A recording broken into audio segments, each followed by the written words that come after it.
বিচার করতে আপনারা আমাকে আর প্রতিবাদ করতে দেখবেন না। বিচারের দায়িত্ব আমি নিজ হাতে তুলে নিব। এই 2025 সালের এপ্রিলের আগে যে মেঘনা আলম আমি ছিলাম এবং আজ এপ্রিলের একটা অপ্রীতিকর ঘটনার পরে যে মেঘনা আলম আছি, তাদের মধ্যে বিস্তর ফারাক, তাদের মধ্যে বিশ্বাসের পরিবর্তন।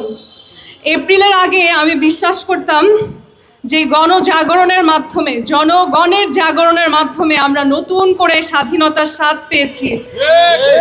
সেখানে আমরা এমন একজন মানুষকে দেশের দায়িত্ব দিয়েছি যার উপর ভরসা করা যায়, যে আমাদের কাছের, জনগণের কাছে, জনগণের জন্য চিন্তা করে এমন মানুষ। সেই যে উপদেষ্টা মণ্ডলী, সেখানে আমরা এমন এমন মানুষকে বসিয়েছি যারা আমাদেরকে অনেক প্রতিশ্রুতি দিয়েছিলেন যে যখন ক্ষমতায় আসবেন তারা দেশ বদলে দিবেন। আমাকে যখন বেআইনিভাবে তুলে নিয়ে যাওয়া হয় এবং জনসম্মুখে বলা হয় আমাকে অ্যারেস্ট করা হয়েছে, কিন্তু সেই অ্যারেস্টের কোনো ডকুমেন্ট নেই, কোনো অভিযোগ নেই, কোনো মামলা নেই, অথচ বিনা অপরাধে বাংলাদেশের জেলে একজন নারী ছিল। আমাদের আইন উপদেষ্টা বলেন ভুল হয়ে গেছে। কি হয়েছে? ভুল। অথচ যদি ভুলই হয়ে থাকে তাহলে যারা আমাকে তুলে নিয়ে গেছিল তাদের শাস্তি কেন দেওয়া হয়নি? সানবিট সব দিবে সামাল। সানবিট ম্যাজিক প্রেস ডিশওয়াশিং এর মাথা ঘোরানো সলিউশন। যদি ভুলই হয়ে থাকে তাহলে যেই স্বরাষ্ট্র মন্ত্রণালয় থেকে স্পেশাল পাওয়ার অ্যাক্টের চিঠি গিয়েছিল, সেই চিঠি কে সাইন করেছিল তাকে কেন বিচারের ব্যবস্থায় আনা হয়নি? সেখানে যেই পুলিশ কর্মকর্তা, ডিবি কর্মকর্তা, জেল কর্মকর্তা বেআইনি আদেশ পালন করেছে, যারা জনগণের হয়ে আওয়াজ তোলেনি, যারা বলেনি এটা আমাদের দায়িত্ব না, তাদের কেন বিচার করা হয়নি? আমি এই এপ্রিলের পর দেখছি আমার বাংলাদেশে একের পর এক অন্যায় অপরাধ হচ্ছে, আর সেগুলোকে আমাদের এই যে বিচার ব্যবস্থা তারা বলছে ভুল হয়ে গেছে। সরকার বলছে আপনারা আওয়াজ তুলেন, আমরা সংস্কার করব, আমরা পুলিশের পোশাকের রং সংস্কার করেছি। আমরা কি রঙের সংস্কার চেয়েছিলাম?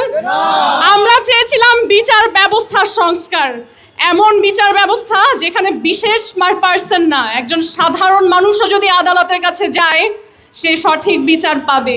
অথচ আমরা দেখছি ক্ষমতাশীলরা কলকাঠি নাড়ে, শুধু দেশের ভেতর থেকে না, দেশের বাইরে থেকেও তারা কলকাঠি নাড়ে। তাহলে কেমন স্বাধীন দেশ আমরা? আমরা বলি ভারতীয় আধিপত্যের কথা, কিন্তু আমাদের দেশের উপর কোন কোন দেশের আধিপত্য নেই? বাংলাদেশে সারা বিশ্বে যদি আমি দাঁড়াতে যাই মাথা উঁচু করে, কয়টা দেশের উপরে সামনে আমি মাথা উঁচু করে দাঁড়াতে পারি? আপনারা জবাব দিতে পারবেন? কেন আমাদের স্বাধীনতার 50 বছরের উপরে চলে গিয়েছে, আমার দেশ বার্ধক্যের দিকে এগিয়ে যাচ্ছে, এখনও কেন জাতি হিসেবে, দেশ হিসেবে আমি সম্মানের সাথে মাথা উঁচু করে দাঁড়াতে পারি না? যখন দেশের বাইরে যান, শুনবেন বিশেষ কিছু পার্সন, তারা বিশেষ পুরস্কার পেয়েছেন, তারা বিশেষ কোনো একটা জায়গায় নির্বাচিত হয়েছেন, সেই জন্য তার সম্মান। কিন্তু বাংলাদেশের নাগরিক হিসাবে মানুষ যখন শুনে যে এই পার্সনটা বাংলাদেশ থেকে এসেছে, তার জন্য কি কোনো ভারতীয় বা ইউরোপিয়ানের মতন আলাদা সম্মান থাকে? কেন থাকে না? কেন এই যে গণজাগরণ করলাম, তারপরে যারা সমাজের ভালো মানুষের মুখোশ পরা ছিলেন তাদেরকে আমরা সুযোগ দিলাম, নির্বাচন না হোক, তারা তো আসলে জনসমর্থনে গঠিত সরকার, তারা কেন জনগণের জন্য আওয়াজ তুলতে পারলেন না? তার মানে কি আমার দেশ স্বাধীন না? তাহলে তো আমার দেশের সার্বভৌমত্ব প্রশ্নবদ্ধ।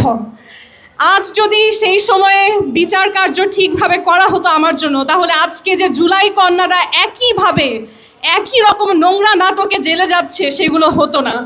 যদি ভিপি নূরের জন্য বিচার ব্যবস্থা কাজ করতো তাহলে আজকে হাদির মৃত্যু হতো না। এই যে একের পর এক আমাদের সরকার ভুল করে আর তাদেরকে আমরা মাফ করে দেই, এই প্রথা আসলে বদলাতে হবে। যদি তারা ক্ষমতার চেয়ারে বসে তাদের দায়িত্ব পালন করতে না পারে তাহলে সেই চেয়ার থেকে তাদেরকে উঠে আসতে হবে, পদত্যাগ করতে হবে, বলতে হবে ভুল হয়ে গেছে না, বলতে হবে যে আমরা বারবার ভুল করে করে ক্লান্ত, আমরা ঠিক কাজ করতে পারছি না, তাহলে দায়িত্ব জনগণকে দেওয়া হোক, দায়িত্ব নূরের মতো নেতাদেরকে দেওয়া হোক যারা সাহসের সাথে সামনে এগিয়ে যেতে পারবে। আমি আমার এই বক্তব্য সংক্ষিপ্ত রাখবো। আমার সাথে নেতাকর্মীরা অনেক কথা বলেছেন, আমি শুধু একটা কথাই বলবো, ঢাকা ৮ আসনে এবার নির্বাচন করতে এসেছি।